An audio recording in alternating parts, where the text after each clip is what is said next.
Tonight, we uncover a fear the Vatican never buried, one that still lingers in candlelit halls and sealed vaults. A fear not of devils or heretics, but of something far older, far more potent: Egyptian magic. Long before the rise of the Church, the temples of Egypt held secrets about the soul, time, and the astonishing power of spoken words. They called it Heka, the force that shapes reality. It wasn't superstition, it was precision, and it worked. When Christianity spread, this magic didn't vanish. It was absorbed, rewritten, silenced, but not destroyed. Buried inside forbidden texts, hidden in chants no one was allowed to hear. Locked in rooms even cardinals cannot enter. This story is not about fantasy, it is about control. Because if you can speak to the divine without a priest, you don't need a church. If your soul holds power, you cannot be ruled. And that is what they feared. So before you scroll past and forget, ask yourself, what did they erase and why are they still afraid? Like the video. Subscribe because tonight we open the book they tried to erase and the words are still alive.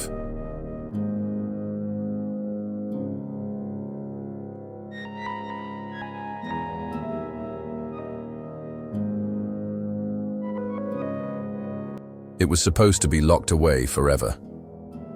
But one afternoon in 1824, a crumbling chest arrived at a museum in France, misfiled, mislabeled, forgotten. Inside, wrapped in decaying linen, was a papyrus older than anything in the museum's archives. At first glance, it looked like any other funerary scroll, but then someone translated the first line, and everything changed. The papyrus didn't speak of gods or burial rites. It spoke of light, of breath, of a force that could shape the world with sound alone. It read more like a spell book than a religious text. And within days, word had reached Rome. Quietly, urgently, the Vatican dispatched emissaries to the museum. Their mission: acquire the scroll, no matter the cost. By the time the scholars returned to study it again, it was gone. No record, no explanation, just an empty drawer. But why? Why would the Church care about an old Egyptian spell? The answer lies in what the scroll described. It told of priests who could command winds with a whisper, of temples built to echo human voices into power, of symbols that weren't just writing, but tools. When spoken correctly, they could pierce the veil between worlds. It was not mythology, it was instruction. And that terrified the Vatican. Because if even a fraction of it was true, then the Egyptians weren't just builders of tombs. They were keepers of something far older, far more dangerous. A kind of knowledge that didn't rely on faith, but on direct experience. You didn't need to believe in a god. You just needed to speak the right words in the right order at the right time. The Church couldn't allow that. Not then, not now. That scroll has since become a ghost story among archivists. Some say it's hidden beneath the Vatican library, sealed in a lead case. Others claim copies exist in coded texts smuggled out by monks who couldn't bear to destroy it. A few even believe that fragments of its language were buried inside early Christian prayers, cloaked in Latin, altered just enough to stay hidden. What's certain is this: it should not have been found, and once it was, it vanished again. But not before leaving behind a trail, whispered references in old letters, sketches in forbidden notebooks, and one curious fact that no one can quite explain. After the papyrus disappeared, the Vatican quietly updated the list of banned texts, not with a title, just a catalog number, one that doesn't exist in any public system. So, the question is no longer whether the papyrus was real. It's whether the Church still fears what it might reveal. Because if the ancient Egyptians knew how to speak power into being, then everything we've been told about prayer, ritual, and the divine changes. Maybe the Vatican wasn't protecting us from a hoax. Maybe they were hiding a truth we were never supposed to pronounce. There was a time when people looked up at the stars and saw gods with animal faces, not monsters, not demons, just symbols of power, balance, and mystery. Anubis guarded the dead. Thoth watched over wisdom and writing. Sekhmet could bring both healing and destruction. These were not evil beings. They were forces of nature, They were teachers, protectors, guides. But that all changed when a new story began to take hold in the ancient world, and the people telling it needed to make sure no one looked back. As Christianity spread through the Roman Empire, it faced a problem. Egypt, a land where religion wasn't just belief. It was woven into every wall, every scroll, every heartbeat. Egyptian temples had stood for thousands of years before the first gospel was written. Their gods weren't going away easily. So the early church made a decision. If it couldn't erase Egypt, it would twist it. And that's exactly what happened. Anubis, once the quiet guardian of the dead, became a symbol of darkness. His jackal head suddenly looked demonic. Set, who represented chaos and transformation, was rewritten as evil itself. Even Thoth, the god of knowledge, was reduced to a shadowy figure in old Christian texts. Their statues were broken. Their temples were converted, and their names were quietly replaced with things like Satan, Lucifer, and Devil. But it wasn't just name-calling, it was strategy. By labeling these gods as demons, the church gave people a reason to fear them, not question them, not understand them, just fear them. And it worked. Within a few generations, entire mythologies were gone. Sacred symbols became warning signs. Powerful words were left untranslated. The gods were buried, but not forgotten. Because if you look closely, you can still see them in stained glass windows, in old manuscripts. Even in the hidden corners of cathedrals, the winged figures, the animal masks, the eyes that watch without blinking. They're not Christian, not really. They're echoes of something older, something the church couldn't completely erase. The question is why they tried so hard in the first place. Maybe it was about control. Egyptian magic taught people that power could come from within, that you could speak to the divine without a priest, that death wasn't an end but a doorway. Those ideas didn't fit the new system. They made people too free. And freedom is dangerous when you're building an empire of belief. So the gods became demons, their stories became threats, and their wisdom was locked behind walls labeled forbidden, but not forever. Today, scholars and seekers are unearthing those old stories, translating lost texts, reclaiming names that were once feared.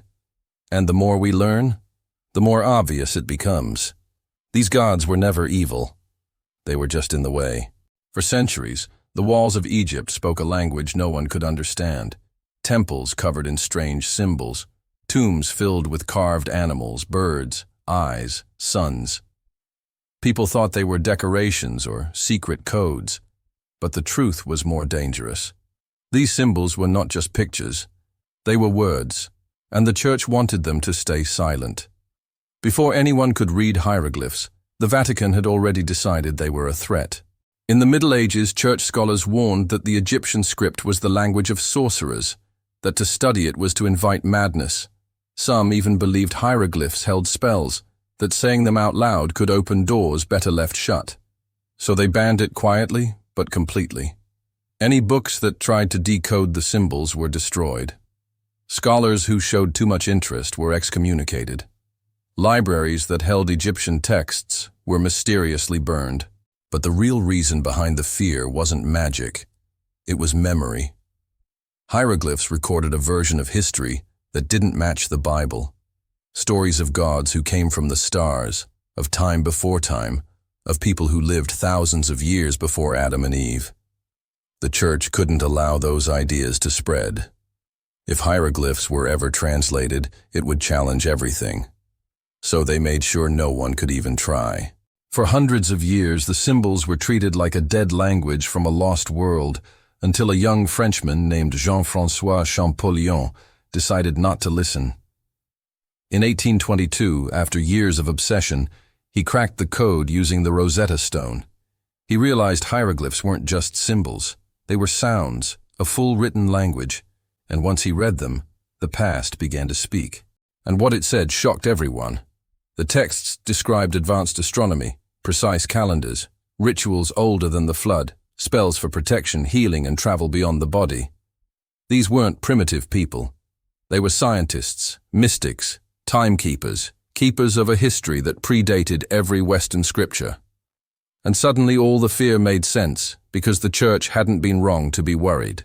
If people could read these walls, they might start asking questions, big ones, about where we come from, about who holds the truth, about what was erased to make room for a new religion.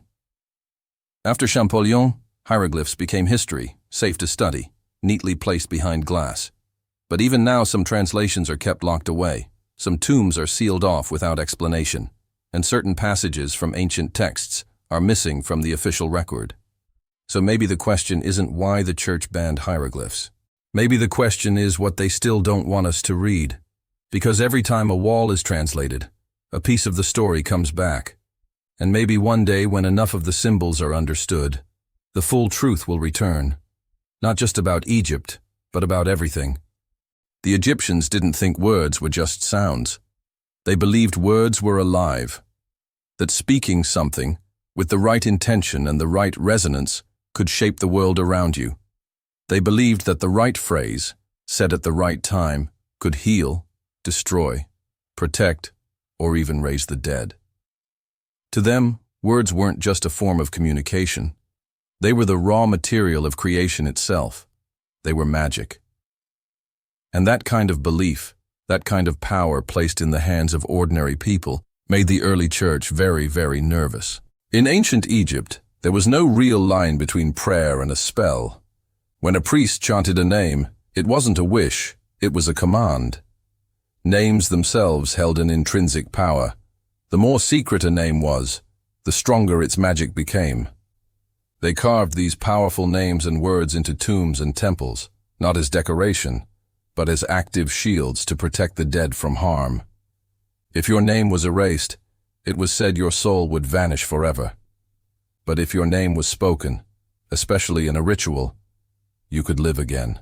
In a way, memory was immortality, and spoken words were the threads that kept the spirit alive. Now imagine a religion like that, so deeply rooted in the power of the individual voice, crossing paths with a new faith that taught that salvation came through silence, obedience, and the singular authority of one holy book, interpreted by a select few. It was only a matter of time before there was a clash. The early church believed that only the word of God, spoken through its appointed priests, had real power. Everything else had to be controlled. Magical speech, especially the kind used by the priests of Egypt, was seen as dangerous and sinful. It gave people too much access, too much freedom. If someone could speak directly to the divine, could influence the fabric of reality with their own voice, without a priest or a church as an intermediary, what was the point of religious authority at all? That was the question the Vatican could not allow to be asked. So the church labeled it heresy. Ancient Egyptian chants were banned. Coptic prayers, which often mixed early Christian and ancient Egyptian styles, were censored or destroyed. The idea that words themselves could have an inherent energetic power was twisted into something evil, witchcraft, blasphemy. Even speaking in certain rhythmic ways, using tones and vibrations, could get you punished or worse. But in secret, the Vatican kept records. They studied ancient Egyptian texts behind locked doors. Some even believe the church adopted parts of this magic and rebranded it for its own use. Latin, a language few common people understood, became the new sacred tongue.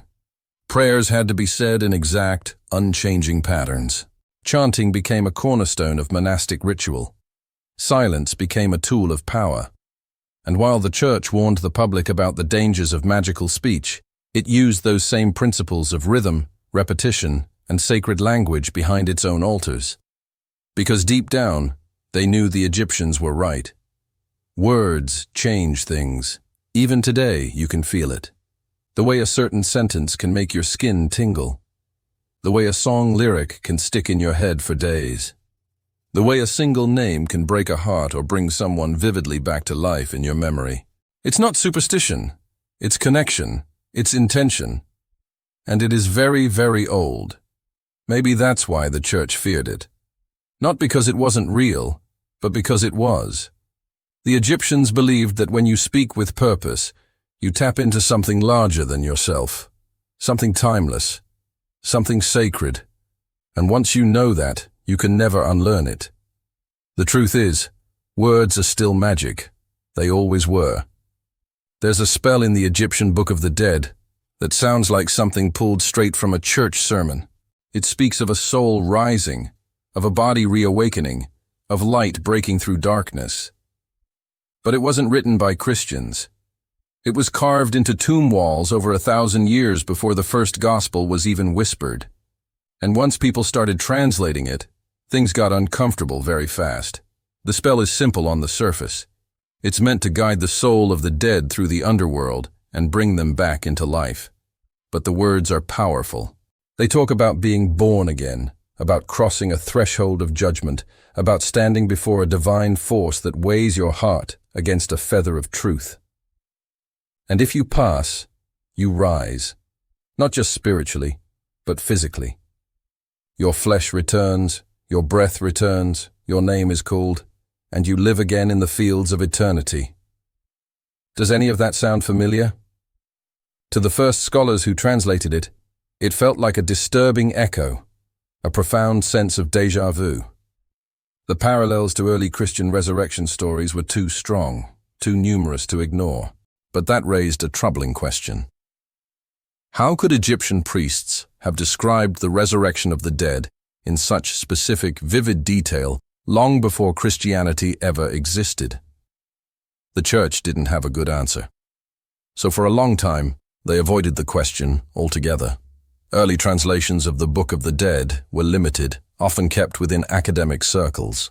Some pages, particularly those that dealt with rebirth or eternal life, were left out of published editions. Museums quietly locked away fragments that contained these resurrection spells. And the spell itself, known today as Spell 17, became something you only talked about in whispers among specialists. But eventually, the truth got out. It became clear that Egypt had its own version of a judgment day. That Osiris, the god who was murdered, dismembered, and then rose again, shared more than a few traits with another well-known figure. That even the symbolism of crossing a river, of being washed clean of sin, and of stepping into a field of eternal light had ancient Egyptian roots. The idea of resurrection wasn't born in a cave in Jerusalem. It was carved into stone along the Nile. And that made people uncomfortable. Not because it disproved anything, but because it suggested that Christianity might not have invented the story of rebirth. It may have inherited it, refined it, reframed it for a new audience. But the seed of the idea was already there, growing for centuries in temple walls and papyrus scrolls. The church couldn't ban the Book of the Dead outright. It was too important, too widespread. But it could downplay it, rebrand it as primitive mythology, and pretend it was all just a collection of fanciful metaphors. And for a long time, that worked. But now we're looking back. We're translating with fresh eyes. And what we're finding is that the resurrection spell doesn't clash with Christian belief. It mirrors it. Which leads to a haunting thought. Maybe the story was never about one religion. Maybe the idea of dying and returning, of being judged and reborn, is older than any book. Maybe it's something deep inside us, a truth whispered again and again in different tongues. And Egypt just happened to write it down first. Most people think alchemy is just about turning metal into gold. Old bearded men in dusty rooms, mixing strange powders, hoping to get rich. But in ancient Egypt, alchemy was something much deeper. It wasn't just about gold. It was about the soul. Egyptian priests believed that everything in the universe had layers, physical, mental, and spiritual. To change one, you had to understand all three. So when they talked about transforming lead into gold, they weren't only talking about metal, they were talking about people.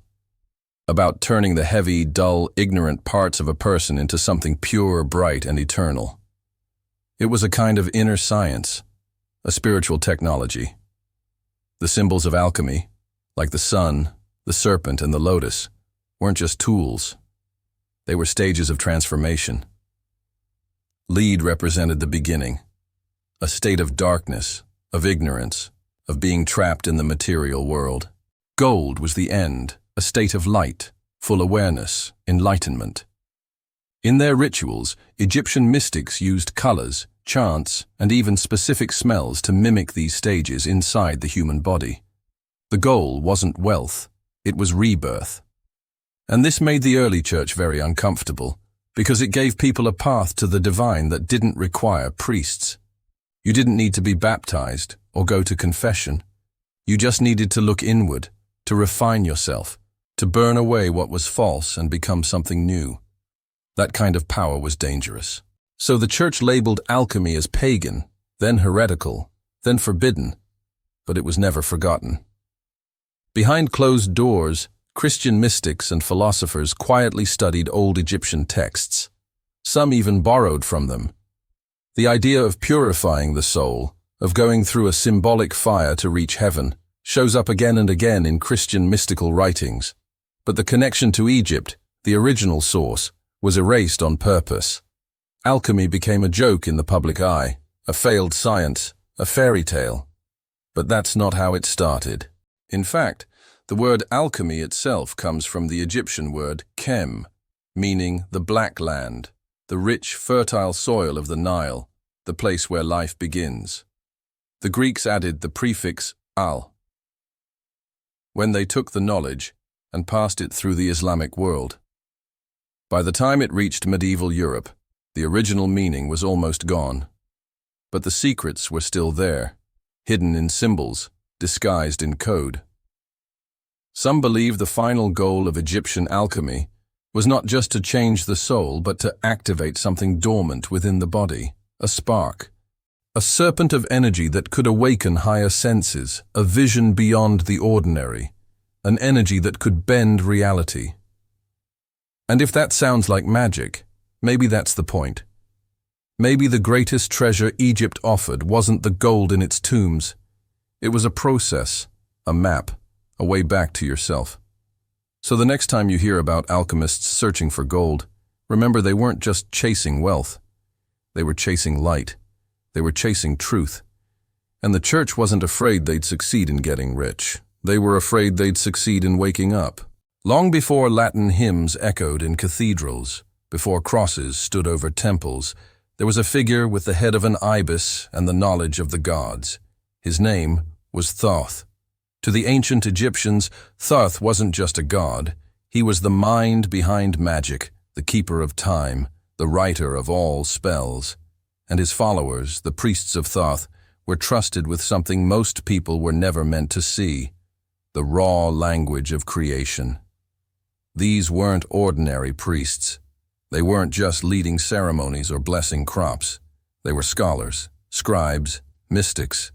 They worked in secret chambers, surrounded by scrolls and symbols. Their job was to record divine knowledge and protect it. They believed that words could shape reality, that writing something down the right way could bend the laws of nature. And for centuries, they passed that knowledge from one generation to the next, hidden in layers of symbols, poetry, and song. But then came a new religion, one that didn't like competition. As Christianity rose, the church began to hunt anything that hinted at other powers, and the spells of Thoth were full of them. Incantations to call back the dead. Maps of the stars that predicted events centuries in advance. Rituals that claimed to unlock visions and awaken hidden parts of the mind. To the church, it was all sorcery, heresy, a threat to the authority of one single book. So, the purge began. Scrolls were burned, temples were destroyed. The names of Thoth's priests were scratched off of tomb walls. The church labeled them servants of darkness. Some early Christian writers even claimed Thoth himself was a demon in disguise. But not everything was lost. Some of the priests saw what was coming. They disguised their teachings in Greek, buried texts in desert caves, passed secrets along in whispered riddles. Parts of their wisdom slipped into the writings of later philosophers and mystics. Some even say early alchemists were using fragments of Thoth's teachings without even knowing it. His presence never fully disappeared.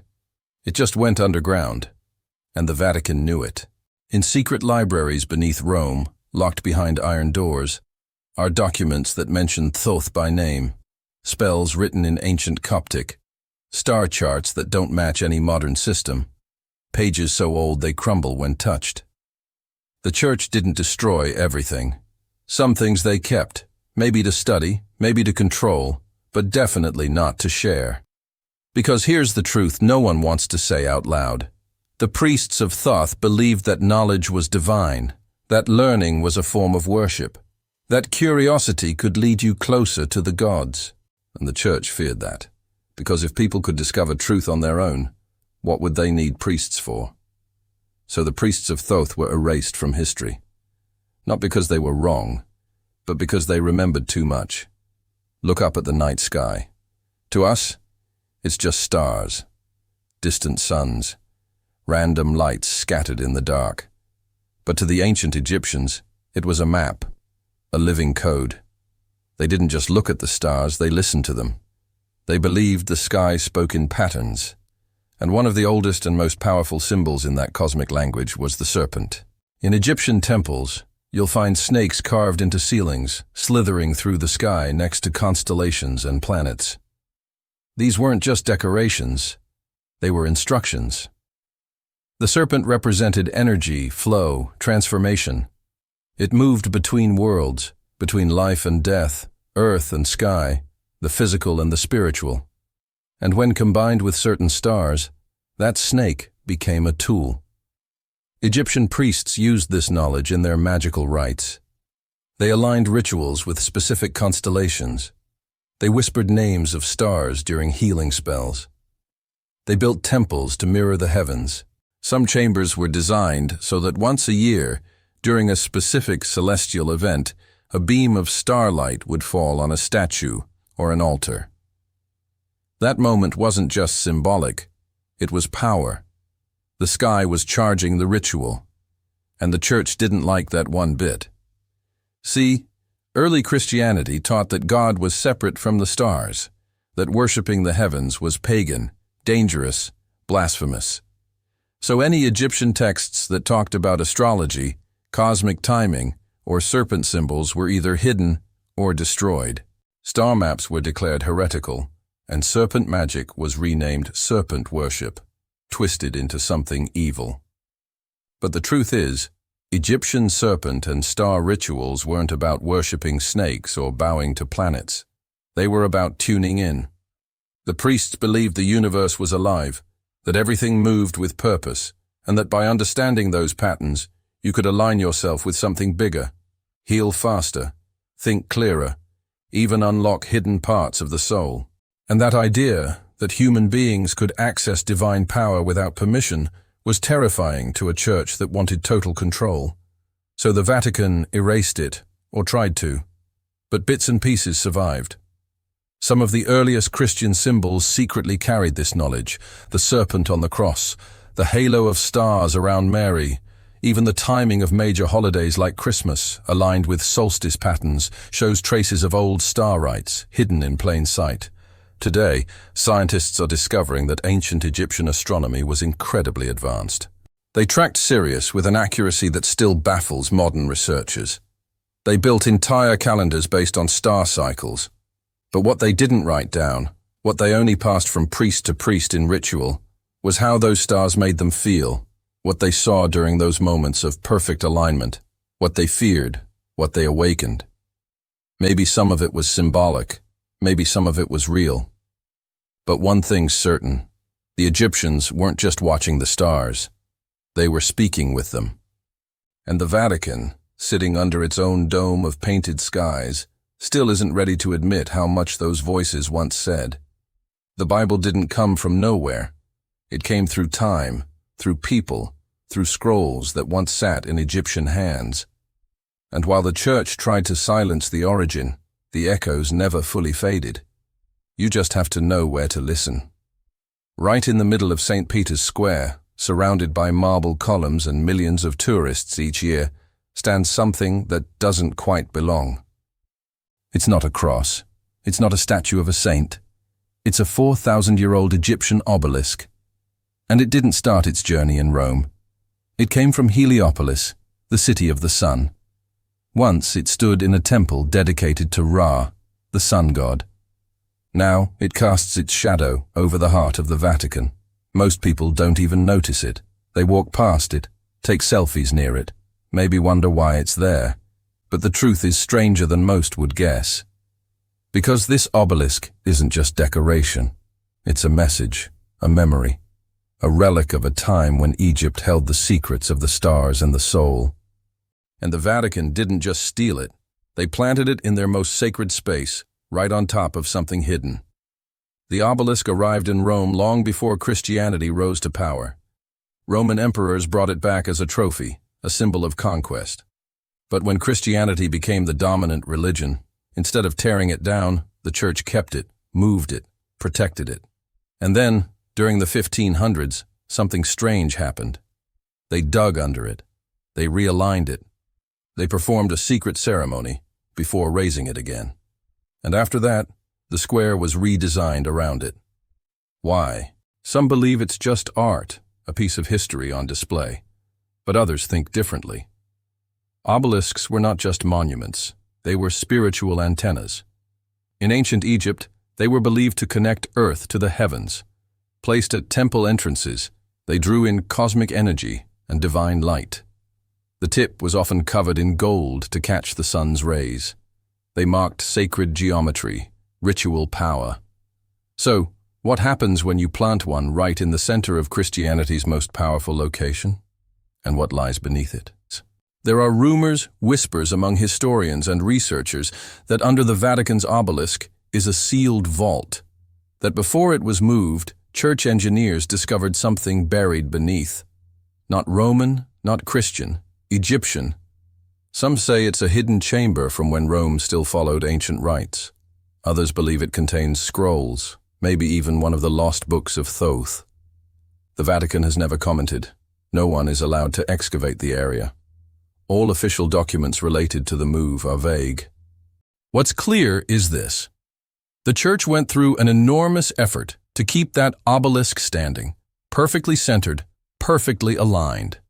And maybe it's because deep down, they know what it means, that Christianity didn't erase Egypt. It built on top of it, stone by stone, symbol by symbol, until only the obelisk remained to tell the truth, standing tall, pointing up, waiting. Because even buried under centuries of silence, some memories still rise toward the light. Most people have never heard of the Index Librorum Prohibitorum. It sounds like something out of a fantasy novel, but it was real. For over 400 years, it was the church's official list of forbidden books. Pages you weren't allowed to read, words you weren't allowed to think. This list was updated, expanded, and quietly enforced by the Vatican. And buried inside its numerous entries were not just the works of heretical philosophers or Protestant reformers, but Egyptian texts, ancient scrolls, translations of spells, manuscripts that had survived fire and sand, only to be silenced by ink and papal decree. Some of these texts had nothing to do with Satan. They weren't curses or evil rituals. They were prayers to the sun, instructions for healing the soul, maps of the afterlife written thousands of years before the Bible. But the church didn't see wisdom. They saw competition. These books didn't support the Christian timeline. They didn't tell the story the Vatican wanted told. So they were added to the index. One of the most famous was the legendary Book of Thoth, a collection of magical teachings said to unlock a divine language. It wasn't just banned. It was hunted. Copies were tracked down and destroyed by church agents. Even references to it in other books were censored. But fragments survived, hidden in museum basements, smuggled into private libraries, written in scripts that only a few could understand. And on some of these copies, a warning was scribbled by hand. Do not translate. Do not share. Do not awaken. Another banned text was the ritual of coming forth by day. Today we call it the Book of the Dead. It was one of the most important Egyptian guides to the afterlife, and parts of it looked familiar, too familiar. It talked about judgment, about the weighing of the heart against a feather, about a soul standing before a panel of divine judges. It echoed scenes found later in the Book of Revelation, in some cases almost word for word. That made the church nervous. So it was added to the index. Then there were the medical papyri, texts that blended herbal knowledge with magical chants. To the Egyptians, healing was spiritual. You treated the body and the soul together. But the church had its own version of medicine, one based on prayer and penance, one that left no room for spells. These papyri were labeled heretical, and even though they contained potentially life-saving knowledge, they were locked away. The index wasn't just about banning books.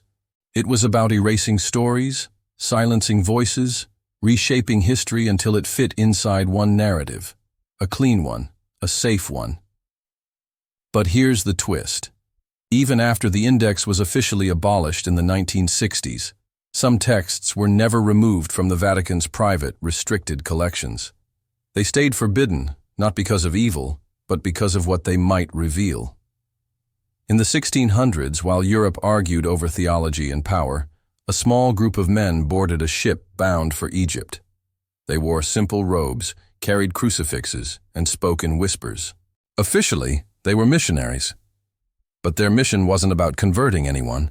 It was about uncovering something buried in the sands, something the church had been watching for centuries. These men were Jesuits, and this was the expedition no one was ever supposed to talk about. There are only fragments of the story left. A few letters tucked inside old Vatican archives, a shipping manifest with erased names, and a single report written in code, sealed and never published. But from what survives, a picture begins to form. The Jesuits had a secret objective. They weren't heading to the pyramids or the tourist spots. They were going deep into Upper Egypt, to places that didn't appear on most maps, places where locals still whispered about gods that weren't supposed to exist anymore. These priests had maps older than the Renaissance. They had sketches of ruined temples no European had supposedly ever seen. And most importantly, they had orders. Find the lost library. Not the great library of Alexandria. That was long gone, burned, looted, erased. But legend said that before it was destroyed, certain texts had been smuggled out, carried by priests into the desert, hidden in underground chambers, guarded by riddles and symbols. These were books not just of philosophy or astronomy, but of magic, of resurrection, of ancient rites, so powerful even speaking them could change something in you. The Jesuits believed the vault was real, and some say they found it. There are clues. One journal entry talks about a staircase beneath a collapsed temple. Another mentions blackened stone walls, etched with carvings no one could translate. And then there's the gap, a full month of missing entries. When the journal resumes, the tone is different. Fearful, urgent. One phrase repeats again and again. We must not bring it back. Whatever they saw, whatever they read, it changed them. Not long after, they abandoned the mission. Some returned to Europe, but others disappeared completely. The church officially denied the expedition ever happened. The few documents that remained were locked away. When scholars later tried to trace the journey, they hit dead ends, burned records, missing maps, vanished names. Why? Because the Jesuits had seen something the Vatican couldn't control. Knowledge that didn't bow to doctrine, symbols that matched visions in early Christian texts, spells that mirrored sacraments, a blueprint for the soul that didn't require a church. So, the expedition was erased, not forgotten, just hidden. But every now and then, a letter surfaces. A coded map appears in an auction house. A strange symbol shows up in a Jesuit seminary, and people start asking again, what did they really find out there? And why is the silence louder than any sermon? Tucked away in one of the darker corners of the Vatican library is a scroll that doesn't belong. It's not a Bible, it's not Latin, and it's not supposed to exist. It's drawn on faded parchment, covered in symbols that even some scholars can't fully explain. But what makes it strange isn't just what's on it, it's what's not. This map shows Egypt, but not the Egypt we know, not the Egypt you'll see on Google Earth. This is a map of temples that don't appear on any modern record. And the question is why? The scroll first came to light in the 1800s, buried inside a sealed Jesuit archive. It was found alongside a journal written in a ciphered dialect of Coptic and Latin. Most dismissed it as a curiosity, a fake maybe. But one man, a monk who specialized in ancient cartography, began to study it. What he found sent ripples through the inner circle of the church. The landmarks were familiar at first: the Nile, the Valley of the Kings, even the pyramids, although drawn smaller than expected. But then, as the map continued south, things changed. Entire temple complexes were labeled with names that match no known site. There were markers where modern ruins do not exist, arrows pointing to locations beneath sand dunes. And most strange of all, certain spots were circled in red ink with a single word scrolled in the margin: Silere, Latin for be silent. Why would the church keep a map like this? One theory is that these weren't just temples, they were sanctuaries. Places where ancient Egyptian priests conducted rituals so secret that even the pharaohs didn't speak of them openly. These weren't tourist sites or tombs. They were repositories for scrolls, for knowledge, for spells that dealt with the movement of stars and the architecture of the soul, the kind of things early Christian scribes called dangerous. The red circles seem to confirm it. Every circled location corresponds with an ancient tale or a fragment found in forbidden texts. A temple of mirrors said to reflect divine truth. A buried hall that supposedly housed the body of a god-king who never died. A sanctuary said to have been built with sound, not stone. When modern archaeologists attempted to visit some of the locations, they found nothing. Empty desert. Flat land. But that didn't stop the rumors. Satellite imaging later revealed strange patterns beneath the surface. Foundations, grid shapes, things too precise to be natural. But when permission was requested to excavate, doors closed. The Egyptian government denied access. Vatican scholars offered no help. And the map? It vanished back into the archives. Except copies were made, illegally, quietly. And now a few researchers are following those paths. Not to dig, but to listen, to feel, to stand where memory still lingers in stone and sand. Because maybe the map isn't just about finding lost temples. Maybe it's about finding what the church was afraid they would teach. His name was barely mentioned in sermons, just a footnote in older hagiographies. But to those who studied the strange edge between Christian miracles and forbidden rites, he stood out. Saint Cyprian, canonized in the 3rd century, revered in quiet corners of Spain and North Africa. And now, according to one leaked Vatican memo, under review, because his miracles didn't look like the others. No loaves multiplying, no blind men suddenly seeing. Instead, his powers seemed ritualistic. Recorded accounts describe him drawing symbols in the dirt before healing the sick, chanting in a tongue that monks refused to translate. One letter from a frightened bishop said the saint would whisper into water and have the dying drink it. Their fevers broke, their wounds closed, but the words he used were not Latin, not Greek. According to one scholar who secretly examined his old texts, they were almost entirely Egyptian, specifically from the temples of Kom Ombo. It gets stranger. Hidden in the margins of one preserved manuscript is a tiny drawing of an ankh, the Egyptian symbol for life. Below it, a note in Latin. He used this to speak to the dead. Other scribes tried to erase the line, but it's still there, faintly visible under the smudges. A modern spectral analysis confirmed the ink is from the same time period, which means someone inside the church knew what he was doing and tried to cover it up. The Vatican had a choice. Admit they canonized a man who practiced what was essentially magic, or rewrite his story. So, they rewrote it. His Egyptian chants were relabeled ecstatic prayer.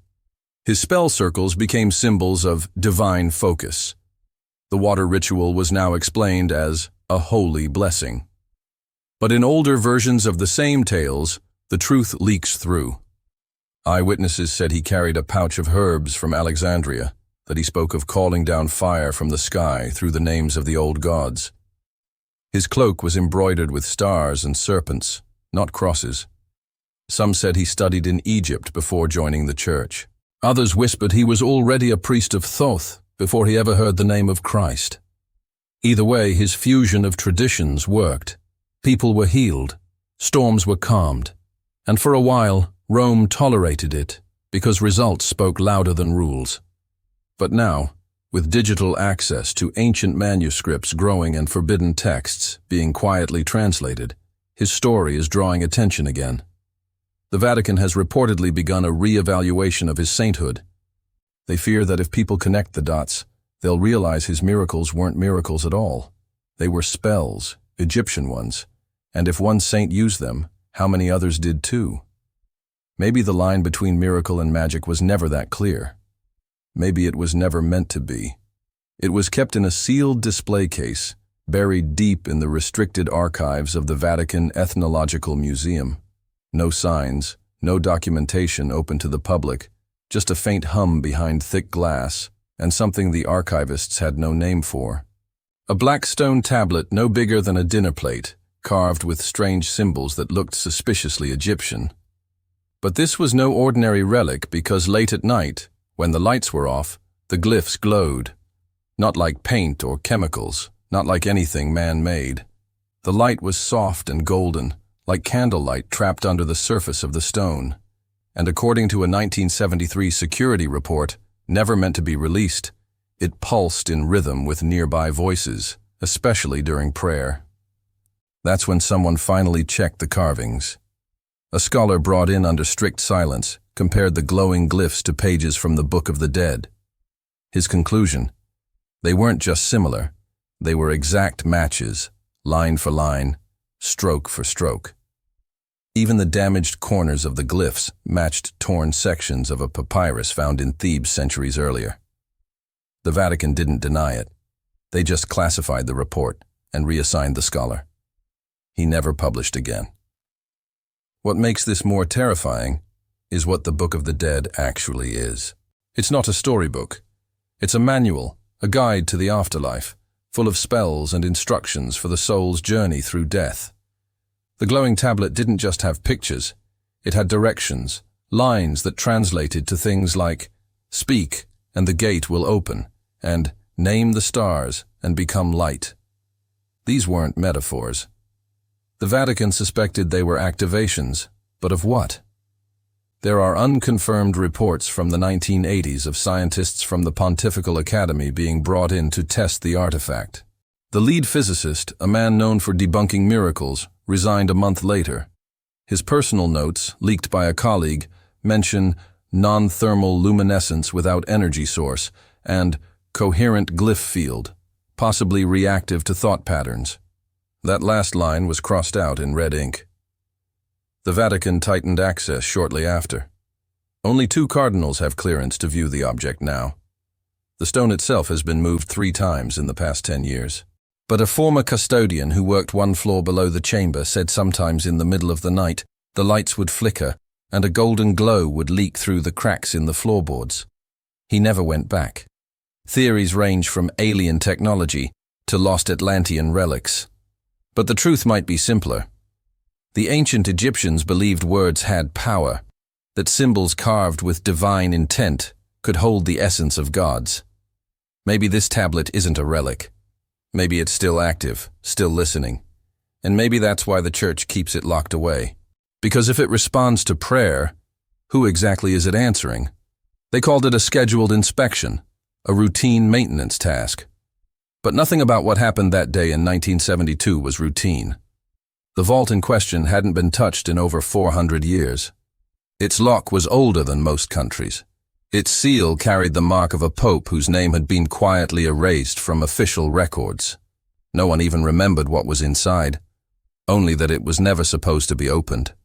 But they did it anyway. At precisely 11:42 a.m., deep beneath Vatican City, a team of 6 was granted entry. 3 guards, 2 scholars, and 1 priest. The door itself was lead-lined and carved with unfamiliar symbols, not Latin, not Greek, something older. They broke the wax seal, inserted a specialized key, and turned. The door opened. No one is sure what happened next. The security logs cut out for exactly 12 minutes. When the cameras came back online, the hallway was empty. No sign of the team, no signs of struggle, just an open door and absolute silence. Then one of the guards stumbled out. He didn't speak, not at first. He just cried. His clothes were torn and scorched, like he'd been near a blast. But there was no fire, no smoke. The Vatican medics said his vitals were normal, except for one thing. His pupils were shaped like stars, perfect, 5-pointed stars. He was sedated and transferred to a private facility. He died 3 days later, but not from injuries, from thirst. The doctors said he refused to drink anything that wasn't blessed. The rest of the team was never found. Inside the vault, there were no relics, no scrolls, just dust at first. But one of the guards who had reviewed the footage reported seeing shadows on the wall, moving in ways that didn't match the lighting, like something had stepped through the doorway and then stepped out. By 12:05 p.m., the vault had been resealed permanently. A new papal decree was issued that same afternoon. It was handwritten and signed under emergency protocol. The decree cited a breach in containment of sacred silence and ordered the area exorcised every 40 days. To this day, the hallway is off limits. Cameras were removed, motion sensors disabled, and a new inscription was carved into the stone above the vault. It's written in Coptic. Roughly translated, it reads, "Here ends the voice of the old gods." Whispers from insiders suggest the church believes something got out. Not a person, not a thing, a presence, one that had been trapped for centuries. Some call it a fragment of an ancient consciousness. Others call it a curse. Either way, something crossed a line, and now that line is blurred. To most people, the vault was just a story, but for the men who opened it, even for just 12 minutes, it became something else entirely. A warning. Some doors are locked for a reason. It always starts the same way. A missing manuscript, a whispered chant, a candle lit in the wrong chapel at the wrong hour. No one announces they're trying to make contact. They just vanish into the archives, slip into locked rooms, memorize half-forgotten phrases written in ink that fades under sunlight. And then something happens. The Vatican doesn't officially acknowledge it, but buried in classified incident reports are patterns, repeating symbols, anomalies logged, but never explained.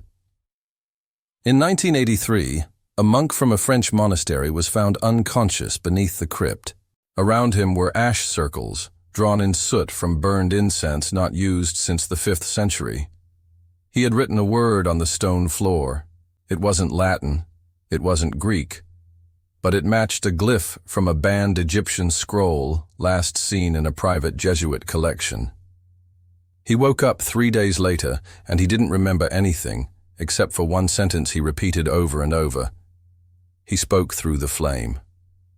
No one knew what he meant, but it wasn't the last time that phrase appeared. In 1997, a rogue group calling themselves the Sons of the Dawn was caught breaking into a sealed section of the Vatican's secret library. Inside their bags were ritual tools from 3 different ancient traditions: Coptic chants, Egyptian scarabs, and something wrapped in linen soaked in myrrh.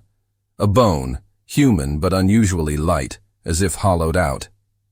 They weren't just researching, they were reenacting something. One of them confessed, said they weren't the first, claimed they were following instructions left behind in code by a 17th century monk who claimed to have spoken with the original light. Not a metaphor, a real presence.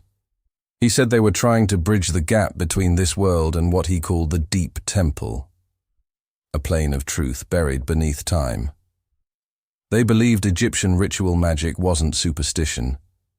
It was a science, a way to reach across dimensions, to make contact.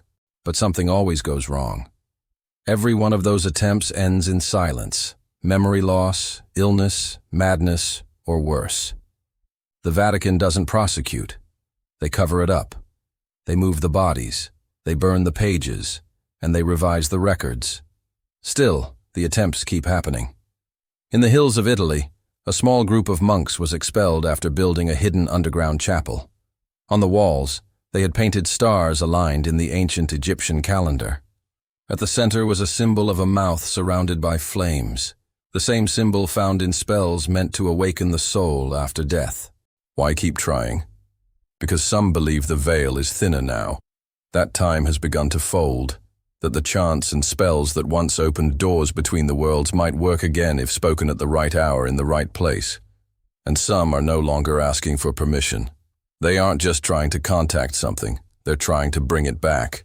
They don't wear robes or carry torches. They don't parade through town squares or light bonfires.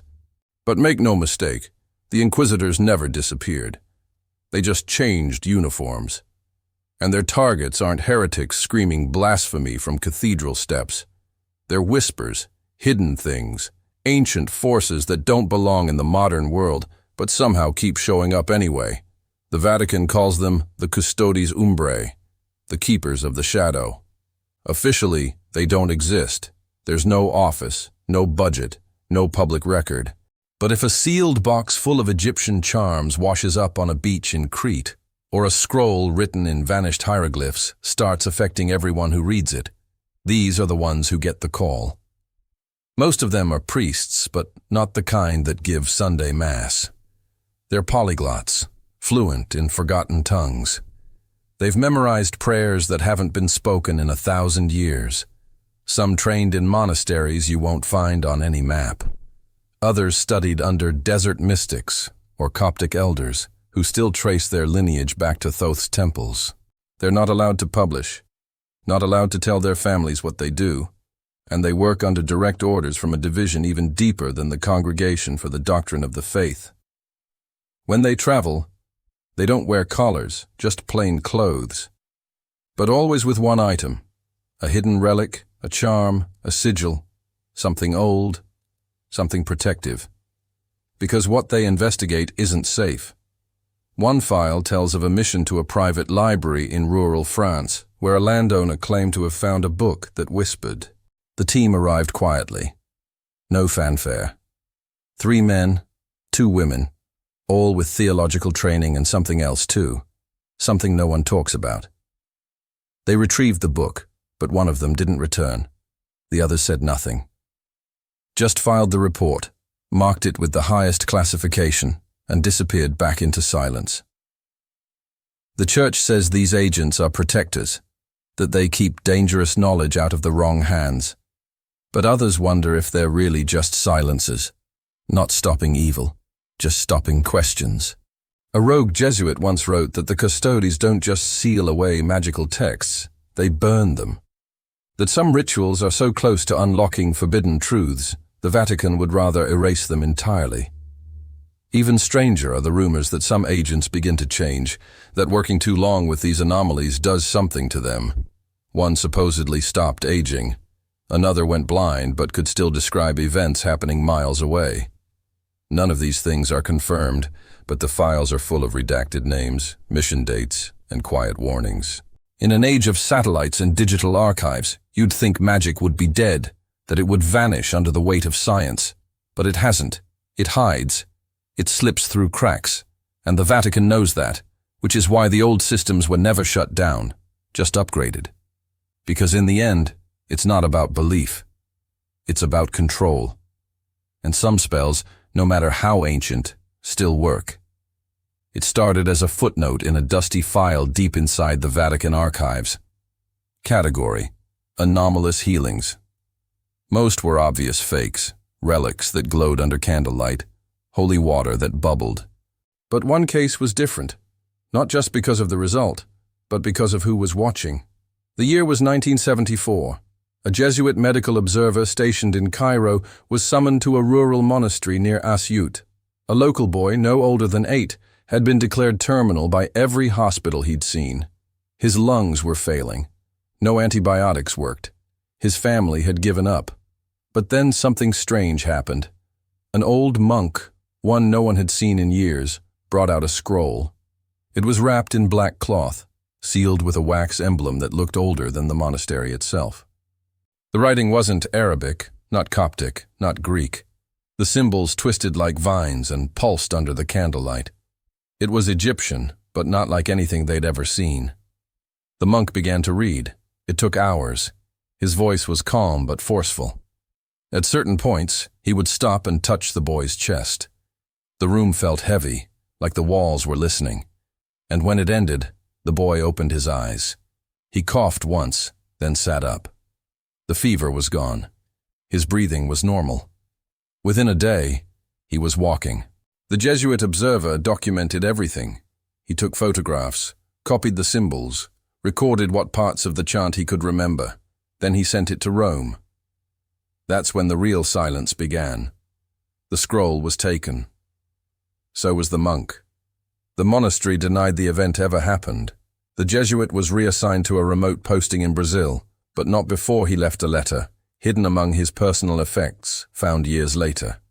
In it, he described what he believed the spell did. Not just heal the body, but realign something deeper. Like the sickness wasn't just physical, like it had been attached to the boy from somewhere else, somewhere not human. The Vatican's official report was brief. Unverified ritual of non-Christian origin, no further action recommended. But behind closed doors, that scroll became the subject of a restricted study. Only 3 people had clearance to read it. One of them was later hospitalized for hallucinations of radiant entities. Another left the priesthood and vanished. The third, he made a single note in the margins. The word still carries charge. Some say the spell worked because it tapped into something science can't measure, a force buried beneath the layers of time and translation. Others think it proves that language itself is a kind of technology, one we've long forgotten how to use. But the Vatican never burned the scroll. It's still in their vault, wrapped in black cloth, locked in a drawer, classified under relics of concern. Not because they fear its power, but because they don't fully understand it. And that, to them, is far more dangerous. Because if one scroll could cure the incurable, what else have they hidden? And who decides what the world is allowed to remember? It started online, a few cryptic posts, then TikToks with glowing ankhs, chants over lo-fi beats, and kids talking about Thoth like he was trending. At first, no one paid attention. It was just another niche internet phase. But it didn't fade. It grew, quietly, organically. And suddenly, a generation that was supposed to be forgetting history was reviving one far older than the church wanted remembered. They called it Kemetism, a return to the ways of Kemet, the true name of ancient Egypt, not just pyramids and mummies, but the old gods, the sacred symbols, the spells buried in tombs and hidden in museum basements. But this wasn't cosplay. They were serious. They were reading translations of the pyramid texts, studying lunar cycles, decoding star maps. Some even claimed dreams where Egyptian deities spoke in voices older than language. Alongside it came Hermeticism. Teachings once whispered in secret chambers were now posted in Discord threads and annotated on Instagram stories. The Emerald Tablet, the Kabbalion, the idea that everything is connected, that thought shapes reality, that the gods are not above us, but within us. Teenagers quoting Hermes Trismegistus instead of influencers, talking about ascension, inner alchemy, and memory recovery. The Vatican noticed. It always does when the past refuses to stay buried, especially when that past threatens the one narrative they've spent centuries protecting. Because if Egyptian spiritual systems start to make sense again, if young minds begin to see Christianity not as a divine endpoint, but as a remix of something older, the foundations begin to crack. A leaked document from a Vatican cultural observatory flagged the trend as theological destabilization. They weren't worried about actual magic. They were worried about questions. Why do so many Bible stories echo Egyptian myths? Why are saints described like gods? Why do early Christian texts hide traces of the very practices the church condemned? There's a deeper fear that what's rising isn't just curiosity, it's memory, collective, genetic, that something is waking up inside people. An echo of forgotten rituals, a pull toward temples that no longer stand, toward languages we were taught not to hear. In some circles, the revival has already gone beyond study. Candlelit ceremonies, spoken invocations, meditations guided by ancient symbols. They say when done properly, the air changes, that you feel seen, not by people, by something else, something old. This is not about rebellion. It's not even about belief. It's about recognition, a feeling that the official story isn't complete, that there's something we left behind in the sands, something that was taken from us, and that calling it back might change everything. The Church has always feared the return of Egypt, not the country, the idea, the knowledge, the magic. Because once it rises again, it doesn't just challenge doctrine. It burns away the illusion that history is linear, that truth belongs to the present. And maybe that's what this new Egypt is, not a place, but a memory, one that refuses to stay buried. It was supposed to be just another Sunday. St. Peter's Basilica was full. Tourists packed into the back. Locals lined the pews. Cameras were live. The choir had just finished a hymn. Then the priest stepped up to the altar to begin the liturgy, but what came out of his mouth wasn't Latin. It wasn't Italian either. At first, it sounded like a slip, a strange syllable, then another. The tone shifted. Something in the air got heavier. People stopped fanning themselves. Some turned to each other, confused. The sound didn't make sense, but it made something feel. Then the microphones cut out. All of them, simultaneously. Not a pop, not feedback, just silence. And yet his voice continued. No amplification, but still somehow loud, still echoing. A slow, rhythmic chant, like it was rising from the stone itself. A few people reported hearing a ringing in their ears. Others said they felt like they couldn't breathe. Some swore the candles along the aisle flickered against the draft. Others said the light bent. No one moved. A woman fainted near the front. A child started crying. One of the camera operators said later that the feed didn't just go black. It froze on one frame. The priest's mouth wide open, his eyes completely white. After about a minute, he stopped, looked out over the crowd like nothing had happened, and continued the Mass in perfect Latin, calm, measured. But the mood never returned to normal. When it ended, Vatican security escorted him out through a side door. He didn't speak to anyone. The footage never aired. The Vatican press office said there had been a minor technical fault. But every technician on site said nothing was wrong with the equipment. The servers logged no error. The backup audio was erased. Someone deleted it manually. A week later, the priest was reassigned somewhere remote. No announcement, no explanation. And the basilica staff were told not to speak about the incident again. But rumors spread anyway. One sacristan claimed the chant sounded like Coptic. Another swore he recognized a word from a text he'd seen once during a Jesuit training seminar, a word tied to a resurrection spell. Others whispered about an Egyptian papyrus stored beneath the Vatican library, a scroll supposedly capable of invoking a divine presence through sound. Scholars had dismissed it until now. Some believe the priest never meant to say those words, that something moved through him. Others think he found the scroll, memorized it, and chanted it on purpose. A test, or maybe a message. No one can agree on what really happened that day, only that everyone who was there felt it. A sound too old to have a name, something forgotten by time but not by stone. It was never about turning sand into gold or summoning storms with a whisper. Egyptian magic was something deeper. It was memory, intention, a way of shaping the world by understanding your place in it. Every spell was a reminder that the gods were not somewhere above watching. They were inside you, speaking through your breath, moving with your hands. That kind of power terrifies those who need control to survive. The ancient priests didn't just chant words. They activated something.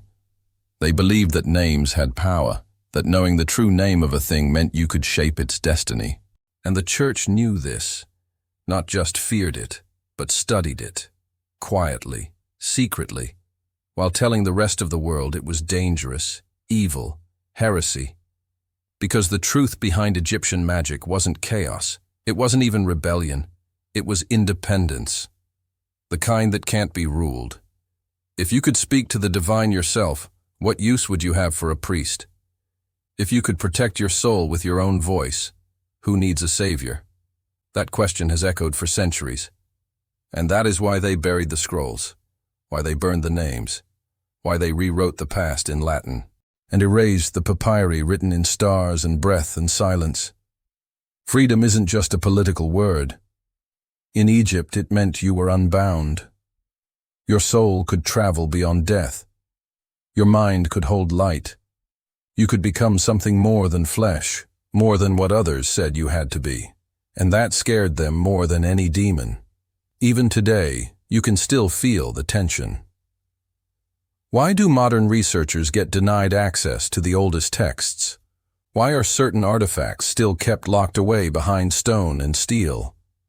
Because deep down, they know those ideas still live, not in spells, but in the questions they raise, the uncomfortable kind, the ones that tear at the roots of control. What if the divine is not above you, but inside you? What if the words you speak carry more than just sound? What if you were never meant to be kept small? This is why the church feared Egypt, not because of its curses, but because of its clarity, not because it was dark, but because it knew how to hold light. They feared the idea that truth didn't need permission, that wisdom could come from silence, that memory could survive even the burning of libraries. Egyptian magic was a blueprint not just for ritual, but for awakening, for recognizing that the universe listens, that symbols are alive, that your thoughts are a kind of spell, and your choices ripple through time. You cannot control a people who remember what they are, so the best way to rule them is to make them forget. But memory has a way of returning, and when it does, even the darkest vault cannot hold it. Not forever. Thank you for joining us on this journey into the Vatican's deepest fear. If this story sparked something within you, or if you have your own thoughts on the hidden history between Egypt and the Church, please share them in the comments below. We read everyone. And if you want to continue exploring the secrets that have been deliberately forgotten, don't forget to subscribe and turn on notifications. You won't want to miss what we uncover next.